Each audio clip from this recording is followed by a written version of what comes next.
Hi, everybody.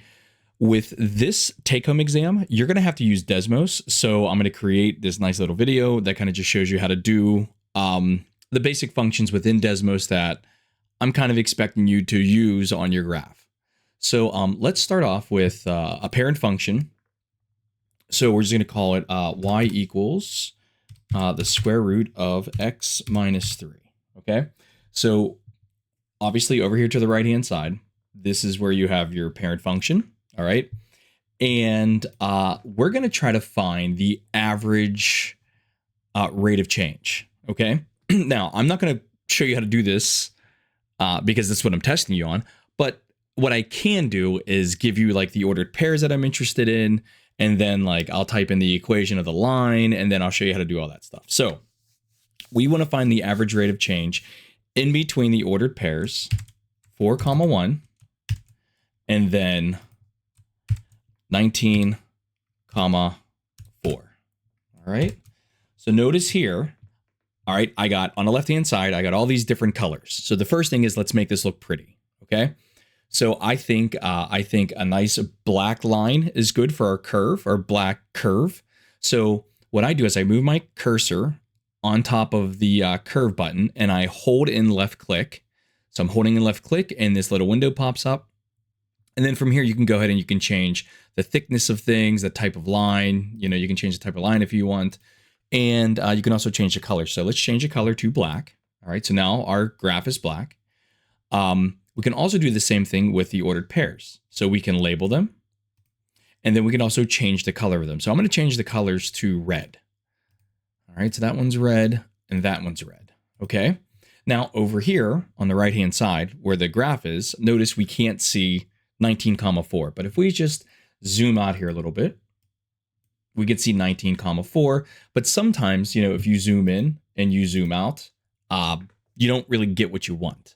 So what I'm going to do here is I'm just going to kind of look at the graph and say, okay, well, I know this parent function is in the first quadrant. So I don't need any of this space down here. I don't need any space below the x-axis. Also, this is starting at 3, 0. So I don't need any of this stuff over here either. So where the little tool icon is, we have our graph settings. So from here, we have a bunch of different things. Like, for example, we can turn the grid off if we want. We can turn it back on. We can include axis numbers or we can not include them. We can also do minor grid lines. I mean, all these different things. You can even put arrows on your axes as well. All right. Doesn't matter to me. It's all up to you. Okay. I just want it to look really pretty. That's what I want. All right. So for the x-axis right here, we're going to allow x to be in between. Let's go 0 and then 19. No, you know what? Let's make it 20. All right. And then for the y-axis, let's make this 0. And we're going to go, let's say 6. And up here, this will bold it in a little bit, so we can do that. And then when you click out of this, okay, you can kind of move this and maybe scroll out a little bit. And to me, this looks so much better. All right. You want to make sure that you include the origin. All right. And all this other good stuff. Now, how do we take a screenshot of this? Because that's really important. Okay. So if you're using a Windows computer, you're going to hit the Windows button, Shift and the letter S, or down here in the search, you could just type in the words the word SNIP for snipping tool. That's probably the easiest, is just type in snipping tool. So you would click on here. Right here is what I just said, Windows plus Shift plus S. That's the shortcut. But we're just going to click on New. Okay. And if you want, you can include everything.